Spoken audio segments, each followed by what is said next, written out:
What's going on, everybody? Today I got a new restoration project on the bench. Check this out. This is a 1965. It's an EKO made version of the Silvertone. Sears contracted EKO, which is an Italian-based company, to make these guitars for them. This is a 698 model, and it features a spruce top, and it's got a laminated back. You can see there's no bracing on the back. It's ladder braced top, spruce top, ladder braced, no brace on the back, so it's a pressed laminated back. You can see the contour, and so that's pretty common for a lot of guitars that have an arch back. They would press them, they would laminate sheets together, glue them together, and press them in heat, and then create the contour that way. But this guitar, let me get some specs on it. So this 698 model has a large arch back, has a resonant spruce top. It's got metal T-rod reinforcement for the neck, and the guitar also has a ash back and sides, and it is bound on both top and bottom. So this guitar sold for about $29.95 back in 1965. So today that would be about $300 roughly, maybe $285 to $300.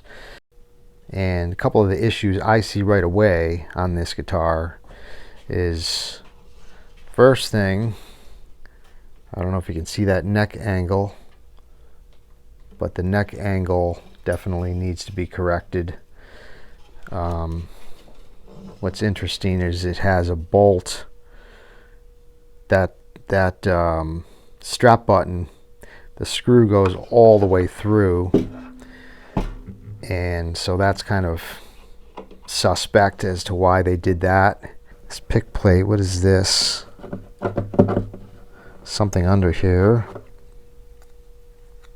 Piece of paper. What is this? Just somebody folded up a piece of paper and stuck it under there for some reason. Who knows? It did create a little pocket here. I don't know why they would do that.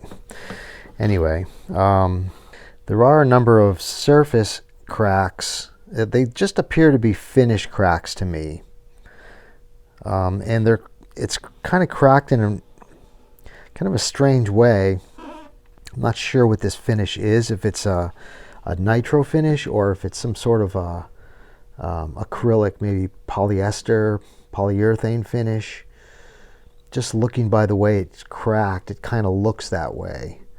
There's not really a checking, there's just these long, straight, vertical lines. So that's kind of, I don't think they go all the way through. I checked a little bit. I don't see any evidence of cracks in the wood itself. It just may be some surface checking. So anyway, that's it's got a rosewood fingerboard, and it's not bound. There is some finish damage there, some chipping. You can see how thick the finish is. See if I can get a good shot of that. You can see how thick that finish is. So if it was nitro, it would be pretty thin, I believe. But I'm not 100% sure how they did this. It is an older guitar, 1965. So anyway, so this is the new project. Let's get started. All right, right off the bat, first things first, gonna check the flatness of this fingerboard. It should be flat, because it is steel reinforced, and I can see it is. There's not a lot of relief in there, which is good. So that's all good. It's just the angle that I'm mostly concerned with. Put a straight edge on the frets. You can see where this ends up. It's about halfway into the bridge, and it wants to be up, you know, maybe a 32nd above the top of this bridge. So you can see how much it's off by. So definitely neck reset territory. There's no way around that. And then the bridge itself. What's interesting, and I've seen this a few times, the bridge plate, they never quite line it up. It ends before the bridge pinholes, or just about in the middle of it, just about where it cracked. And I don't know if that crack has anything to do with that, and I don't know why they're off that much, but they actually had to, in order to put these screws in here, on the inside, they put a little, kind of like a little extension, so it would sit half on the bridge plate, half on this little extension piece. So I don't know if I'm going to do anything about that. I don't think I really need to add an extension to that. I could be wrong. I may want to take that bridge plate off, but that is a pain in the butt to take off. I've done that before, and man, it's almost not worth it. So I'll see about kind of working around that one. I don't know what's going on here with this nut. Spacing looks a little off to me. Let's take a close look at this heel. It's got a pretty big gap here. I see movement. I get a little pry in between the heel and the body. Let's go ahead and take this screw out of here.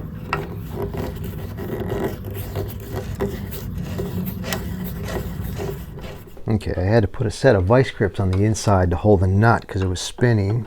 Let's see if I can unscrew this now.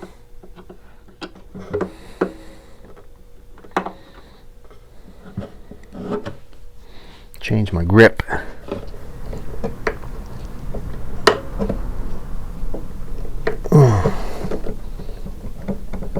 Wow, that's tight. Let me put a little penetrant on there. Okay, now it seems to be loosened up a little bit. It did for a second. Wow. Doesn't help that it's a flathead screw too. Let me get a different position here. Gotta be careful. Still hold this vice grip. Let's see if this works any better. Wow, that is tight. I need a bigger screwdriver. Maybe I'll grind this one down a little bit. That helps. Got a little better bite on it. It's still tight as a mofo though. I don't know why. Not getting very far with this one. Can't even get the screw off. It looks like they put a, wow, there's some kind of coating on the back of the thread that's probably preventing it from screwing. Maybe it's something I can melt off. Get a little heat on that.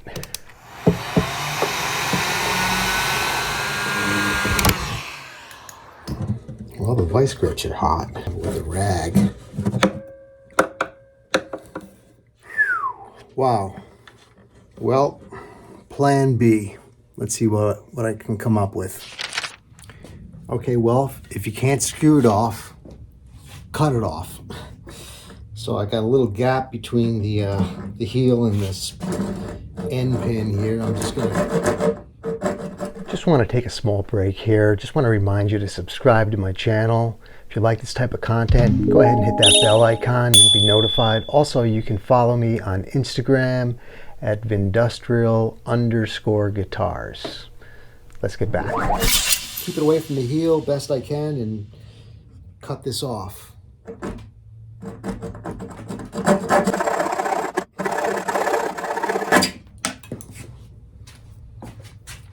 Minimal damage, just a couple little scratches, no biggie.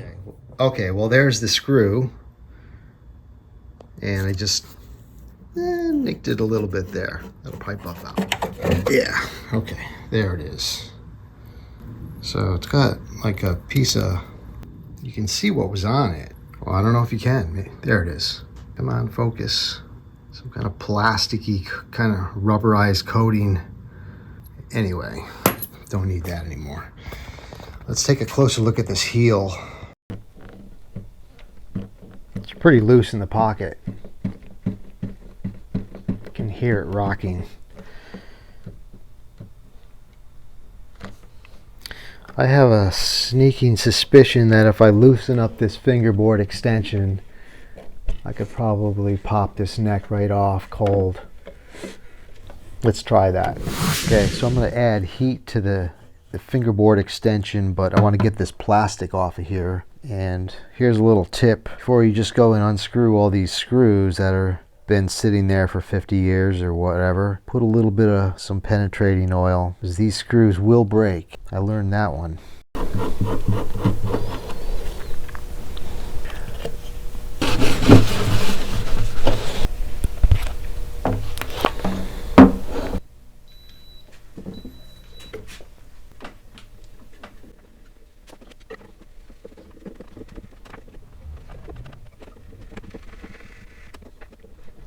Okay, now it's separated. You can see it's got quite a bit of movement there. Anyway, let's see how it's sitting in that pocket.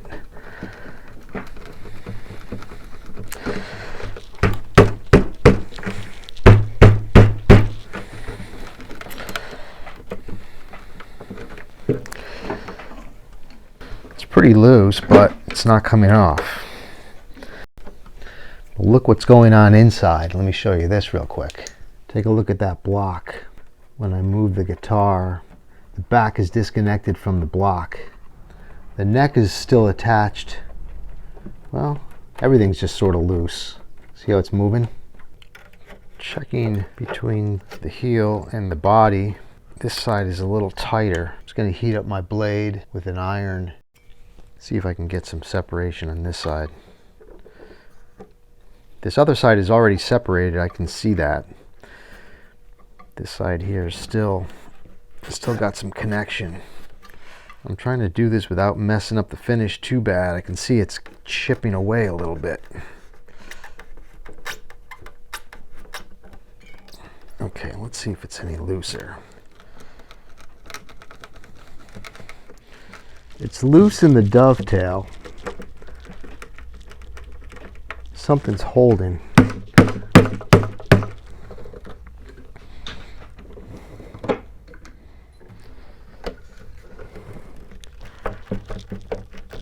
See that? It's got all this wiggle. Something just doesn't want to let go. We got to add some heat. Got to be careful heating this up. I don't want to just start adding heat to the finish. Maybe I'll try to heat up this block from the inside.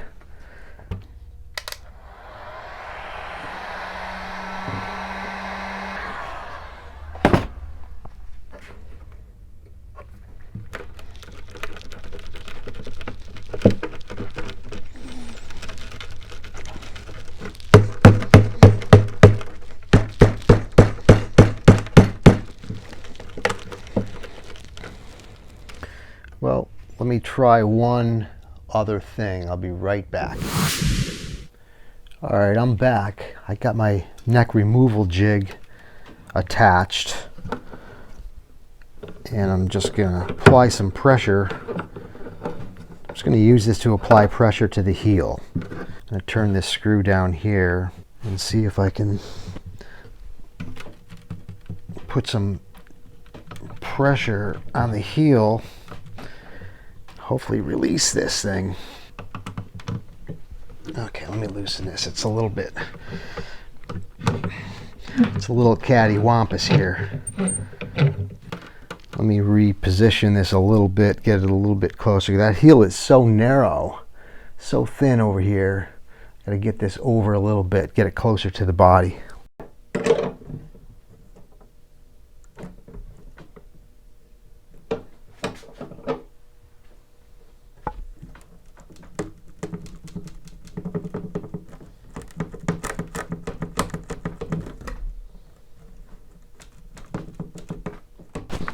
I'm not sure what to do now. I don't want to get in there and try to have to steam this out.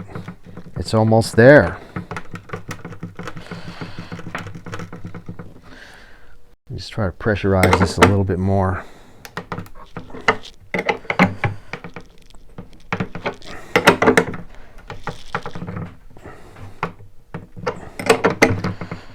Well, let me try a little bit more heat.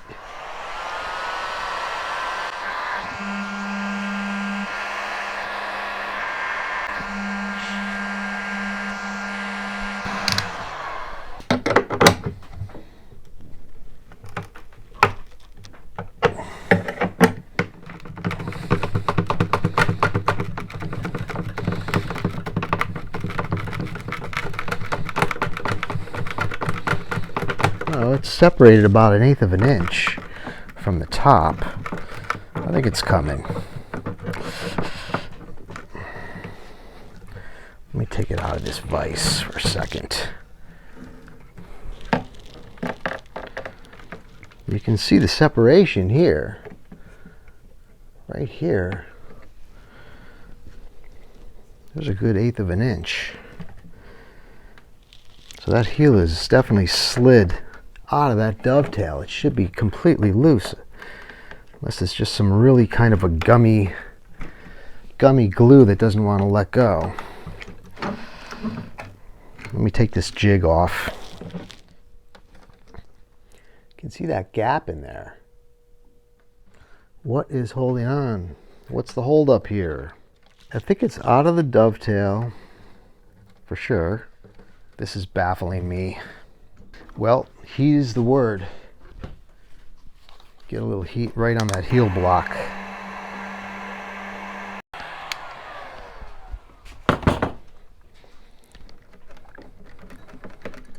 Wow. Okay. Don't know. Let me think about this and try a couple little things off camera here and see if I can figure something out. I'll bring you back when I get something. Okay, here's my idea. I've got this gap that's already opened up between the heel and the body. I can see right into the dovetail. So I'm going to go ahead and just get some steam down in there. Got some steam pumping out. Hopefully this can loosen up whatever glue is holding on there.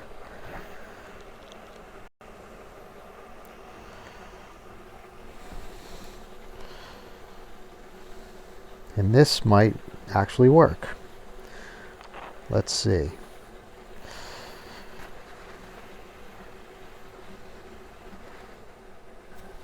Let me do one last little thing here. Turn the fan on so it doesn't blush. See, now that fan blows away. That steam keeps it off the finish here.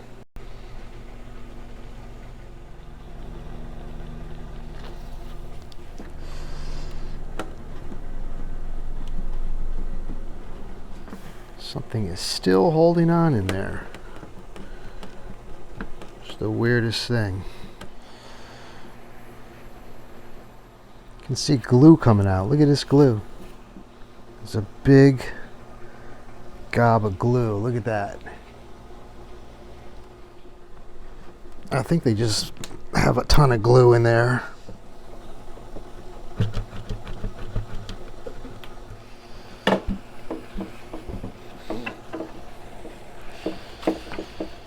Stinks too. I think it's hide glue. It smells like animal.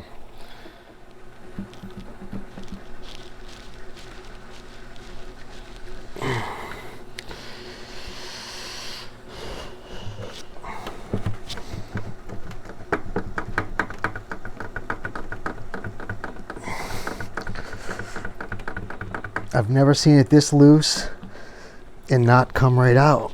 It's moving. Just when you think it's coming out, it's actually popping out of the vise. Let me turn the steam off.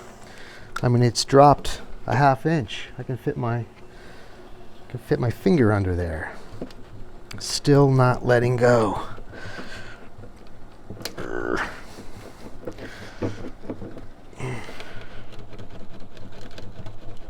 You know, it's the first time for everything.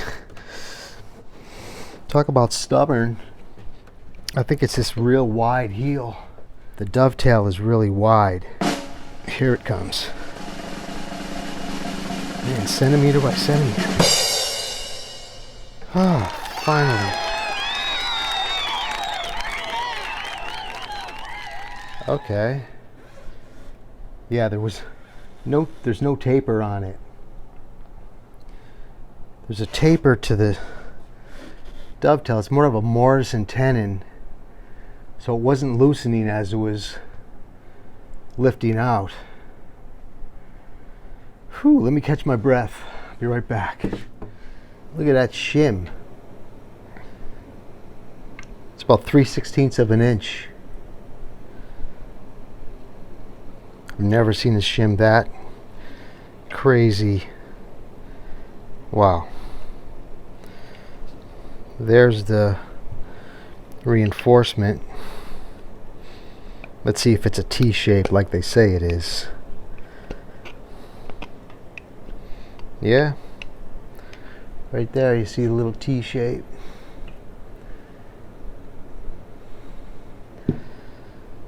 Okay, let me clean this all up. Try to get as much glue off here as possible. Assess the finish damage. It's definitely not nitro. You can see how it's, look at how it's just peeling off. Maybe I can stabilize some of that. Alright, let me show you something pretty interesting. You see that tenon right there? Look at how far off center it is. That explains why they shimmed this side. Look at how far.